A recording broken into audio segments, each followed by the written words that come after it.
Hey, Danny.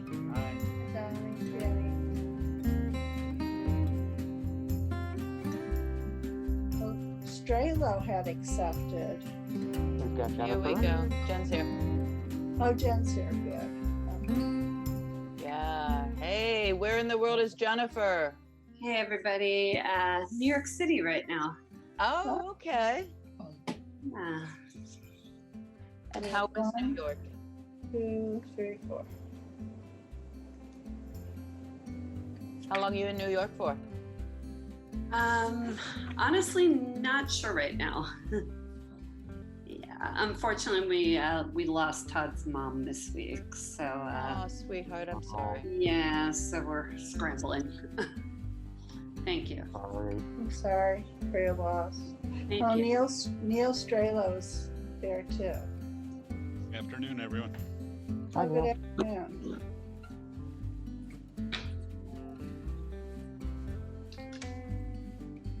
Chris, are we waiting for anybody else or shall we begin? I did hear from Eric, but we've got our forum, so we can start. Okay.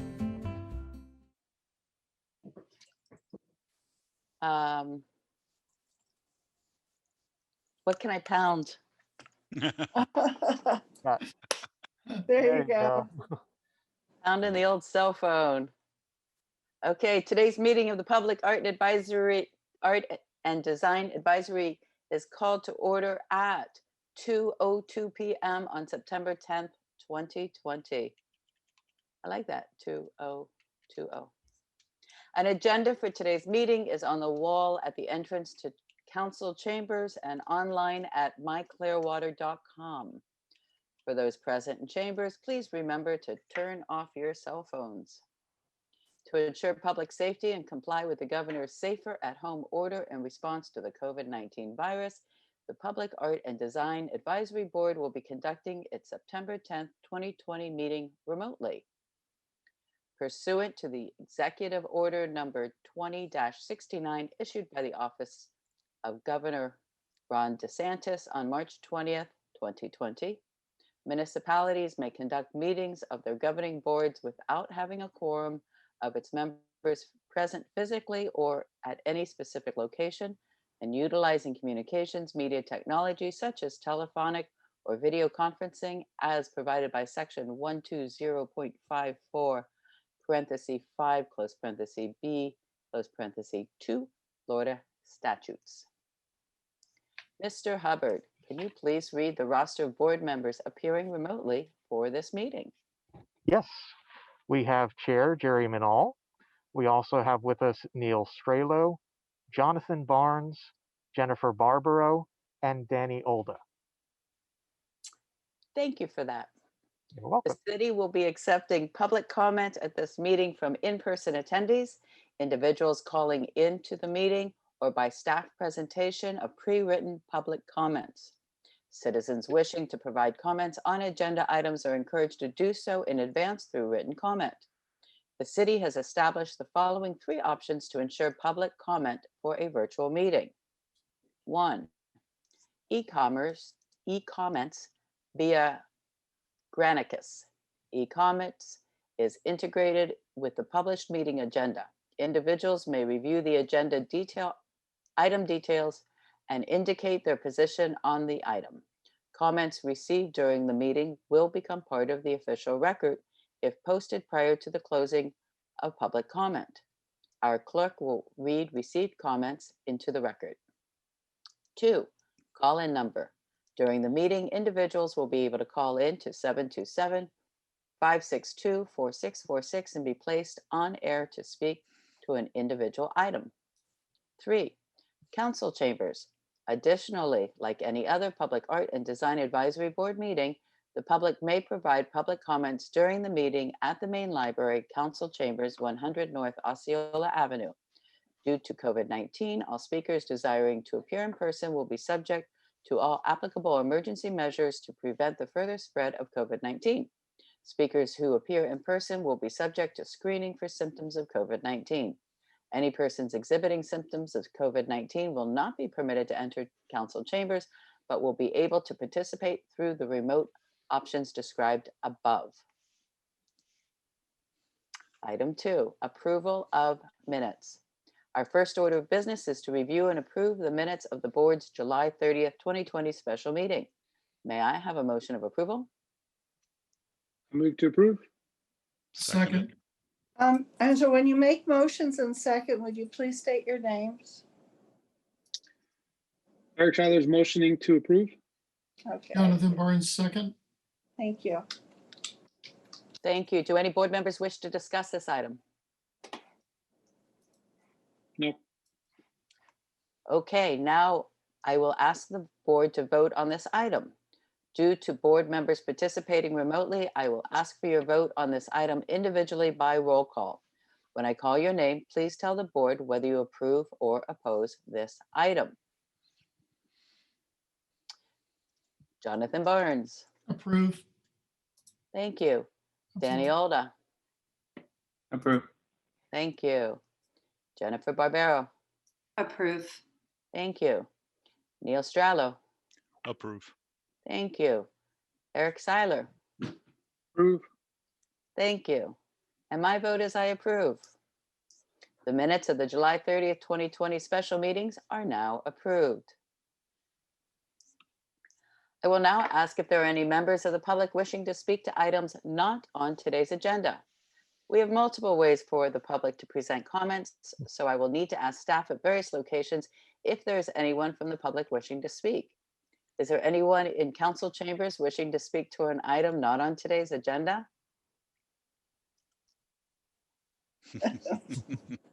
We're not seeing anyone. Tumbleweeds. Okay, going once, going twice, moving on. Are there any public comments from electronic communication or people calling in?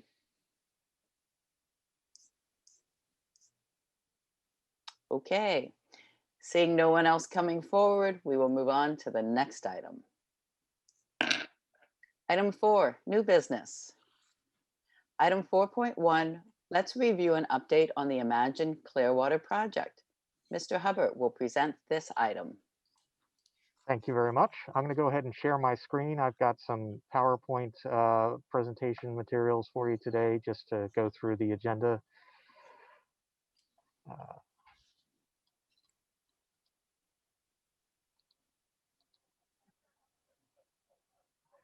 Okay, so for Imagine Clearwater, the site design continues. We have our next update meeting on September the 11th. That's tomorrow morning.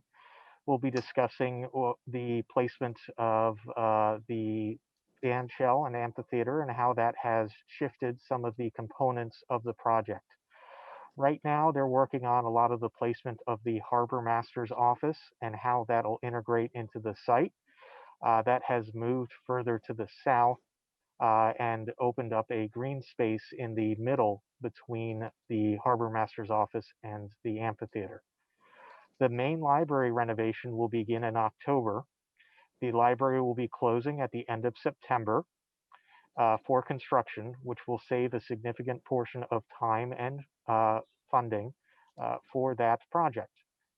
What that means is that we will need to transport the centennial oak from that site. That's the multicolored tree that's in the front courtyard of the library. We will work with Skanska, the construction manager for that project, to transport it from its site in the courtyard to a safe location for the duration of construction. While that's happening, the board has approved to use up to $2,000 to hire an artist to buff the safety plates that cover the struts that are the support underneath the tree. They will have a kind of buffed aluminum appearance at the end of that. I'll be working with the artist Clayton Swartz, who really does a lot of work with that style of buffing, and he'll take the plates to his studio while the tree is in storage, so that they can be added back to the tree once it's placed back at the library.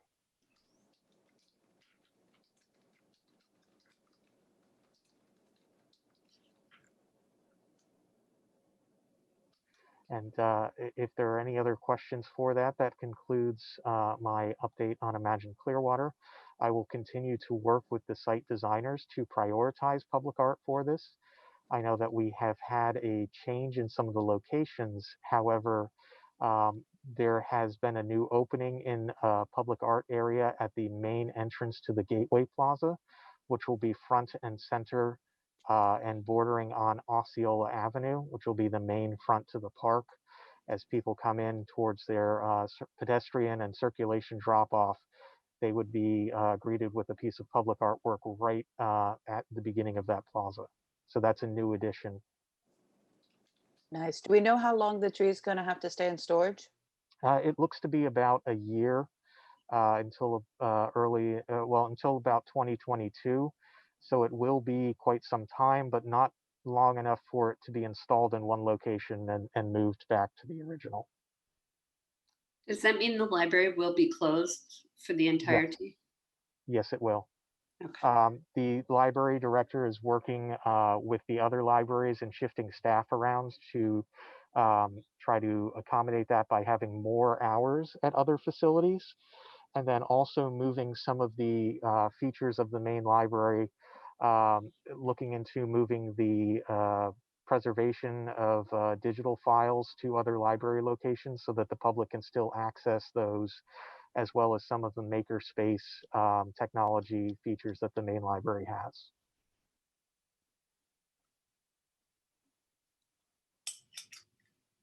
Any other questions on this one? Thank you, Okay, Mr. Hubbard. thank you. Okay, item 4.2. Let's review and comment on draft guidelines for a citywide mural program. All right, thank you. This came up in our last meeting, and I wanted to bring something before the board. There was a question, as I had given an update on the CRA's downtown mural program, of having a citywide mural program. So what we can do is, based on the success that the CRA mural program has had so far, and they support between 5 to 20,000, depending on the complexity and the size of the wall. Now, that's something I'd like to discuss with the board, considering that we would have to access our discretionary public art funds to support any kind of outside initiatives. Some of the considerations for the CRA is that the murals must remain in place for at least 5 years, that the murals must also comply with the city's code regulations. And by that is that there is a minimum of text and that there are no objects that may be misconstrued as a sign for the building. For example, if it is a butcher shop, they cannot have meats or sausages on the side of the building advertising, but they could have a seaside scene or something that is a beautification to the side of that building. What we would do is similar to the grant program. The organizer would present the concept to the Public Art and Design Board for funding. The board can then evaluate the concept and based on the complexity or based on the design, support that mural. The organizer would also have the ability to use outside funding as well. And so the intent is that not the entire amount of funding would come from the Public Art Board, that there would be some level or factor of community support as well. What I'd like to discuss with the board is the amounts of funding, if that 5,000 to 20,000 is a range that is appealing to the board, or if we'd like to consider other amounts. And I'd just like to say at this point in time, we're just exploring the early phase of this. Nothing is set in stone. I would bring these back to the board again for review and comments in the future at our next meeting. I have a question or a thought or also something for conversation. First, I know that a lot of people talk about Clearwater is more than downtown Clearwater, which is part of the reason why we're talking about this. And there's Gulf to Bay and then countryside. And so would we want to choose an area or areas of concentration so that we could have an impact if we decided to go forward with something like this? And if so, where might that be? And I'm purposefully not saying anything about the beach because I think that the beach is beautiful and they take care of their own.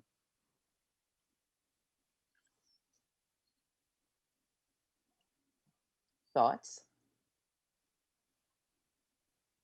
You're thinking, so there's multiple murals in kind of the same area, right? Not, I mean, that makes sense rather than having like a mural at Countryside and a mural at, I don't know, by Ruth Eggert Hall, and then like one near, I don't know, the Publix on Highland.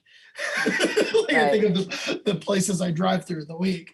Like Clearwater is so, the layout of the Expansive. city is it's strange, right? Yeah, And, no, but that makes, there are little pockets of murals. For example, as you go up Court, yeah. you know, there are little pockets where there are some. Chris, are the non-city murals cataloged? They are not at this time. Because that would be interesting to see where, you know, if there are already 2 or 3 and we added one more, and that would make a difference there. And then here's a place where there are none. And so we might decide to add 1 or 2, or again, the underserved communities, or I don't know. I'm just brainstorming here. That's something I could certainly do for the board, is let you know what exists where and see if there are any areas that could use some supplementation. Yeah, because like the Countryside area seems sort of like an art desert Mm-hmm. for sure. Sad. I mean, I don't really know if that would be considered an underserved population, but you know, that there's not really a whole lot happening over there. It's like the land of strip malls. I was gonna say you Chris, don't like I the had West a, Coast. I mean, I grew up in Kissimmee, which is literally the land of strip malls. So I feel I can say that without being too offensive. Chris, I had a question. Do I recall that there's an update of our citywide art program that's in our foreseeable future, or am I mistaken? We do have our arts and culture strategic plan. We've just hired a consultant to carry out that update through the remainder of 2021, presenting a presentation to council in September of 2021. So this could be something that is factored into that as well, identifying areas where there are populations of people that are interested in supporting a mural program or being involved in the facilitation of it. Hoping that we can get together in groups larger than our family unit. In the future, we could do some community participation murals as well, which would be a great incorporation into our program. So I appreciate that. I thought that I had recalled that was coming forward. I guess it's unclear to me what action or comment we need to take on this item. I would advocate that we roll it into a strategic discussion about art citywide. That master plan should that plan should address, rather than you know, a one-off of looking for areas or making program decisions arbitrarily. That's my own opinion.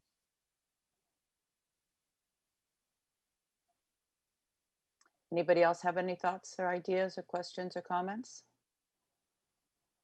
I did have one question. That $520,000 amount, is there a certain number of murals in mind already? For the range? CRA, there are 6 murals that they'll be doing in their phase 2. But this would be our own program, so we would have the ability to change that number or amounts. This was just based on what is existing and done by the CRA currently.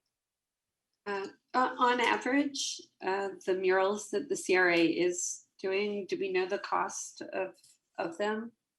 They were done. Some of the smaller ones were done for 10,000. The large one that is on the south side of the Garden Avenue garage was $20,000, and that's a 4-story and about a city block long. Mm-hmm. And we brought in an international artist. Yes. We brought for that one.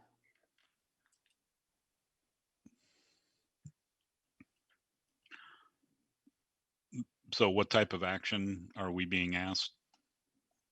Just a conversation. Just, yeah, Okay. there's All no direct action needed at this point. It's more exploratory. Okay. All right, so for action items, Neil, I do understand exactly what you're saying, and it's not a bad idea to tie it in. Yeah, And yeah, as long as we don't have to take an action on this, certainly we support it in terms of citywide murals. I would just think that it should be something that if we're revisiting a citywide plan, it should be something that is addressed somehow. so maybe there's our action item. Mhm. Yeah.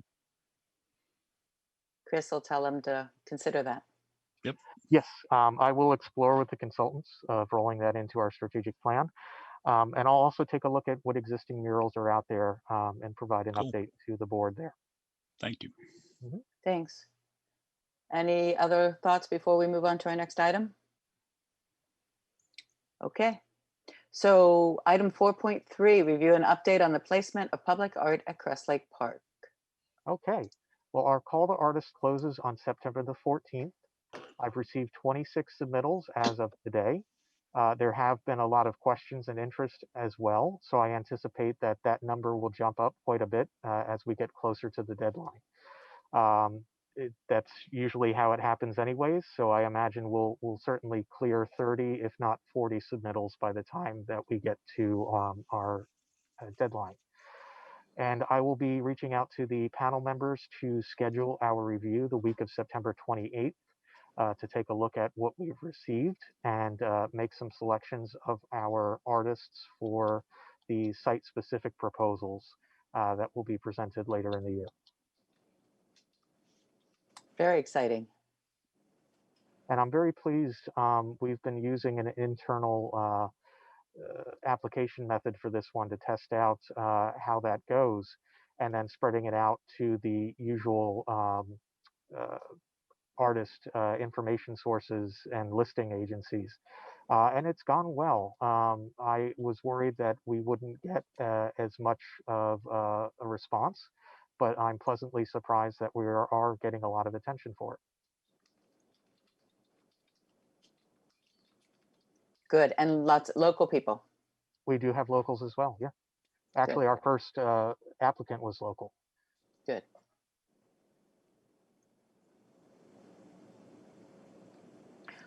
Okay. Are we ready to move on? Yep.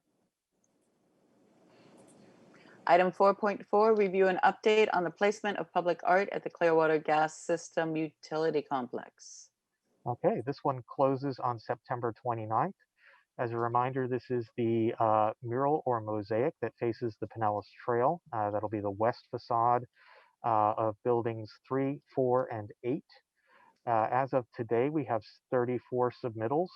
I had responded to 15 inquiries as well, as far as requests for a little bit more information as well. So that number will increase significantly by the time we get to the 29th. Also, because this project is a large funded project of $100,000, that will certainly increase the amount of participation for that. For this project, I will reach out and schedule a selection panel review for the week of October the 12th and continue on with this project. Things are going quite well, and there is a good amount of interest. That's great. Questions, comments? No comments. Good to hear. It is. I'm glad that we are able to provide work for artists right now. Yes. And actually, that is something that has come up a few times in the conversations with artists, as they are very pleased to see that commissions are still happening, especially large-scale commissions like this one and some of the others that are going around in the country. It's a time where artists are really trying to get back to work, and with projects like this that are available to a lot of different kinds of artists, especially with the murals. They're very happy to put in their applications and their submittals. Yeah, yes. Okay, item 4.5, review an update on the placement of public art at the Clearwater Police Substation 3. Okay, I've been reviewing the 60% site plans with engineering and the Clearwater Police Department. And the police department would like to request the board to consider a main entry facade site. This building is not staffed all the time, but when it is staffed, people do come there for community meetings and meetings with the police department. A exterior main entry facade would allow for people to be able to see the artwork at times when the building is closed. And they're looking for something that would be either affixed directly to the facade or a 3D artwork that would be mounted on the side of the facade. This would be nearly $100,000 project as well. So the potential for something very stunning at that site would be great. It is something that the department and engineering is interested in having sort of a artwork focused on beautification of the area. It can be a very municipal looking facility.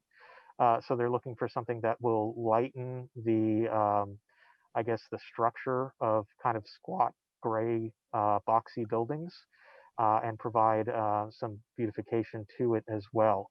We're still very early in the process. It is very helpful that I'm able to communicate with the police department and engineering at this point in time, because that invests our process in the creation and the design of the facility. And we're able to avoid having to change locations or alter our plans. What I would like to do is form our selection panel when we meet next. I'll be working with CPD to identify who the owner agency rep will be, as well as a community representative that'll be able to speak for that area. And so I'll bring that to our next regularly scheduled meeting. I don't think there's another regular scheduled meeting until January. Oh, until January. Okay. Thank you, Pat. Let me look here. That would be. You all used to meet in December, but it was decided not to move that meeting to January because no one ever showed up for the December meeting. Okay. So that would be likely January the 7th, I believe. That's quite a ways out, but I will bring it to our next scheduled meeting. Okay.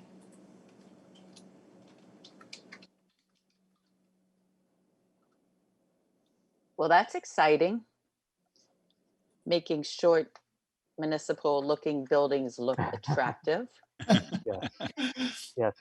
And at the site right now are basically trailers or portable sized buildings. And so they will have a more permanent looking facility, which will improve the aesthetics as much as a municipal looking aesthetic can go.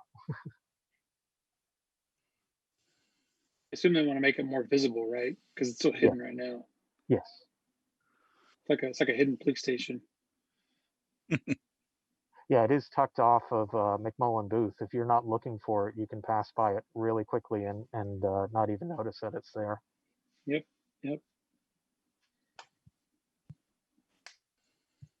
Okay, exciting. All right, next item 4.6, let's review an update on the Public Art and General Maintenance and Conservation Fund. This one I didn't have a slide for. I wanted to make a correction. Last time I had mentioned the possibility of either 15 or 20,000. The correction is that we have 25,000 that will be made available to us in the outset of this fund.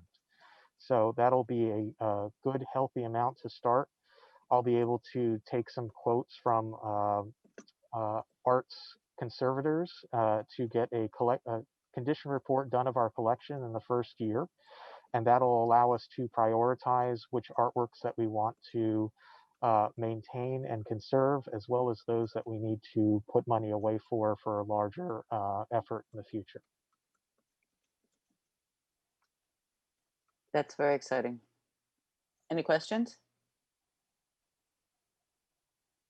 Okay. Amen. Item 4.7, let's review the current public art fund balance. Okay, as of today, September the 10th, our balance is $92,215. And how much of that is attached? This is unencumbered, so Okay. available to us to use. Very exciting. Neil will water it, and then in 2022, we'll have a great mural program. Yes. Right. Well, with the potential contributions from the gas building of 100,000, as well as some of the projects that I'm working on with the assistant city manager of trying to beef up our ability to recruit more funds in the future, hopefully that budget will grow. We Keep working. appreciate you. Definitely. Thank you. Any questions for him on this? Okay. Let's read item 4.8, review an update on the CRA Downtown Clearwater Mural Program Phase 2. Okay. I just wanted to, since this is an adjacent project to what we do on the Public Art Board, I wanted to give you a little update on what's happening with that. The call to artists closed on September 1. We received 191 applications for that, both nationally and internationally. There are, for this project, 5 buildings and 1 painted intersection that we will be working on. And the next step for that program is the CRA will review the artist applicants. I'm assisting them with that. And they will create a short list of artists that the property owners will be able to choose from to create a site-specific design for their building. Very exciting. And the time frame on that, they're hoping to have murals started by ballparky when or done by ballparky when? Started by December of this year and done by the beginning of March of 2021. Good time to be hanging outside. Yes. Yeah, it is. And with these 6 sites, that will bring the total to 10 CRA funded murals in the CRA district, which is the waterfront to Highland and Drew Street to Court Street. So it's quite a large area.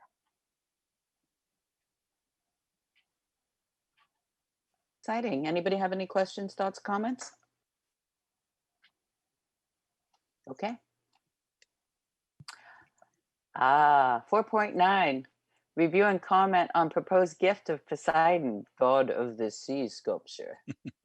Okay, so when we last left Poseidon, we were talking about some questions that we had related to the what would be funded by the donor and where the sculpture was located physically, and where the donor was interested in locating that sculpture. So after talking with the architect, I have learned that the sculpture is here in the United States. It would not need to be shipped over. The donor is interested in providing both the sculpture and the fountain without the wall behind it. That wall was designed specifically for their proposal to the city of Tarpon Springs. So it would be the rectangular fountain that you see and the wedding cake tiered fountain that it stands on top of. The donor is very, very interested in having it somewhere on Clearwater Beach in the beach walk area. I'll just remind you that site number 6 was taken off because of its being on a sand dune and sea oat sanctuary. So we would take that off the table. One of the other questions that we had from the board was the impact politically if the board was to say no to the gift or would not want to include it in the collection. I did speak with the city manager, and what he would like me to talk with the board about is that remember that the board exists as a buffer for the city council. That we've assembled the board with your backgrounds and expertise to be able to review any kinds of gifts or programmatic decisions for the public art program and provide that recommendation to the council. So in your expertise, you don't need to worry about any kind of political impact that it may have on the council. And we're making our decision based solely on what we feel is best for the collection. And so if the council ever chooses to go opposite of what the Public Art Board recommends, it's something that the board also does not need to worry about because the council will own that decision at that point in time. So it doesn't reflect on the negatively on the board's choice of decision at that point. So with that, I would just ask for a further discussion, and if the board so feels inclined to make a decision in favor of or in opposition to accepting the gift into the public art collection. Thoughts, comments? Are there any funds with the gift? I'm sorry, maybe I missed this, but for the installation and maintenance of this, and what would those costs be associated with a fountain at the beach? So for the maintenance of the fountain, they would the city would look towards the public art funds to maintain that. With the atmosphere of the sand blowing around, those costs could be quite significant in the multiple thousands of dollars per year to make sure that the drains and the fountain water is in a condition that it's circulating the way it should be. So those would be funds that would have to be borne by the Public Art Fund. The installation of it may be able to come from a different department that wouldn't need to look to us to do the initial creation or placement of the piece. But once it's in sight, we would need to maintain it just like we would any of our other public art programs or projects. And is the donor open to any other site because of the sand and the elements that might affect it, or is that I'll say take it that or leave it? they're very, very interested in having it at somewhere along Beach Walk, and that's their priority. My memory is that when we last left this conversation, we were talking a lot about the trident Yes. and the Uh, safety issue for our citizens as well as Mhm. our guests and visitors and children. Yes, that is one of the main concerns that we had was people injuring themselves, even if it is a blunted trident, it's still a pointed fixture. And it's something that would be an attractive nuisance to people to decorate on their own or interact with it in some way, as well as the fountain being a water source that people might want to put their feet in or interact with in some other way aside from its intended purpose of being a aesthetic feature. Are we ready to vote on this? Or is there more conversation?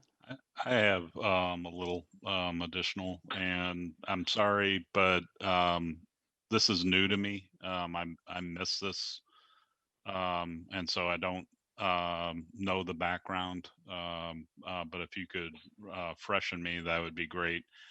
A couple questions. Do we know why Tarpon Springs did not um, um, accept this gift? Yes, we do. The donor had originally intended for it to be on Dodecanese in Mhm. the Sponge Docks area of Right. downtown. The city wanted to locate it in a different area, Okay. in a more a less publicly crowded area. Okay. And so the donor was very adamant that he wanted it in a specific location on the street and was not open to moving it elsewhere, and withdrew his offer of the gift Okay, to the city. I appreciate that. Mhm. Chris, do you happen to know when Beach Walk was designed and created, were art installation locations identified as part of that plan? I don't recall them. They I were thought, not, okay, nor were facilities really created to support artwork at that time. mhm. There were some small decorative features that were Yeah, added, that the were included sundial, in, yeah, yeah, but not public art installations, no. okay. That's what I needed to know. Mhm. You also mentioned, Chris, last time, some aesthetic consistency. I don't know if that's a concern or not. I know it's sort of subjective.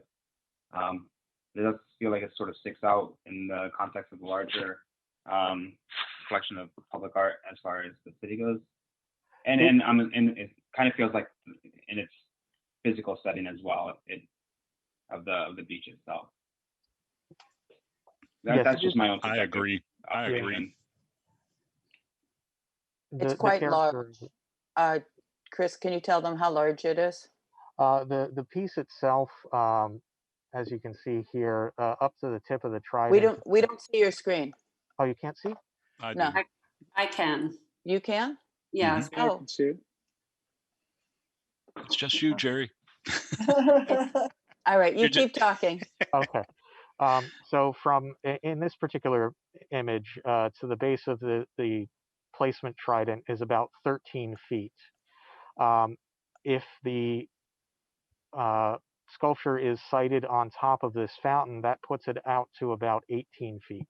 Mhm. So it's rather large, and the character-wise, it's very different from Mhm. what our typical public art project or our collection would usually have in it. Yeah, that was the other thing I was going to mention. Sort of contrasting it with a piece like, say, from Clayton Swartz, where it's a work of art for art's sake, you almost say. This almost feels more like a monument, which social, historical context of the moment, having a monument to Poseidon almost feels a little bit out of place, too. Hmm. Yeah, I don't really understand how it fits with the location other than it's water. I mean, it doesn't really seem to fit with anything beach aesthetic. I mean, we have the #1 beach in the country. And I don't think this aesthetically adds value to our beach. Mhm. I mean, of course, I Concur. don't think a lot of the things out there add aesthetic value to the beach, but I don't know how this helps. Well, I concur. I think that the one of the unifying aspects and what I, as a resident, find the most positive was the infrastructure improvement, that Beach Walk is, and that it provides a unifying system of design that private that private development can abut and take advantage of our world-class beaches. I find this to be an oddity, and I would strongly suggest that we protect the city investment in Beach Walk, and that would be my position.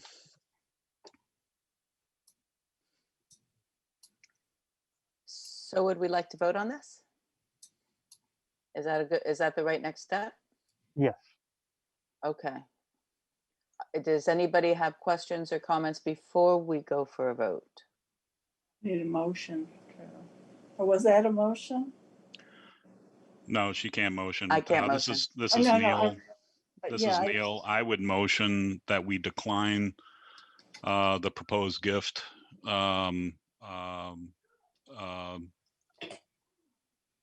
and its sighting on Beach Walk. This is Jonathan Barnes. I'll second the motion. All in agreement with declining the gift, say aye. Aye. Aye. Aye. Any opposed? Okay, the board has spoken. We are appreciative, but sincerely decline the gift. Very good. Thank you for your ruling. I will go ahead and communicate this through city channels. Thank you. Item 6, the director's report. Is there more? I do not have more. I was just checking the chat.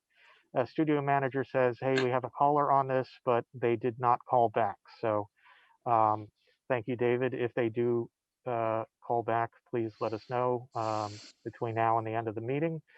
Well, actually, we've voted on it, so I think we're closed on that. I don't have any further discussion or items for the board. Okay. Item 7, board members to be heard. Do any board members wish to say anything further or have anything else that they'd like to chat about? Discuss. Just one thing, the Clearwater Arts Lands is leading several walks to around the city. And I know we're all familiar with the public art, but to discuss it and give tours of it. And they're offering it for different groups within Clearwater and the greater Tampa Bay area.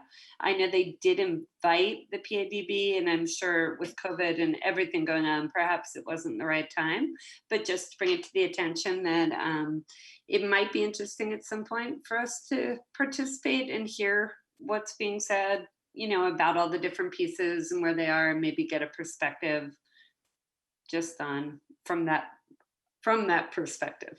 Yeah. I will say that I was disappointed that I couldn't participate. We did receive an invitation, and if you can take the information back that perhaps on a Sunday or in an evening time, but not in the middle of a work day, would be better potentially.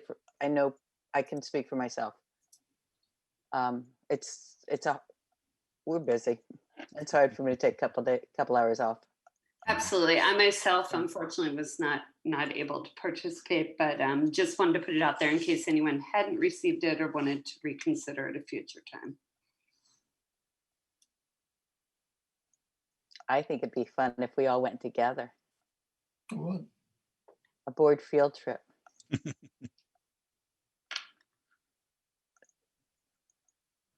Thank you for that, Jennifer. Anything else? Thank you.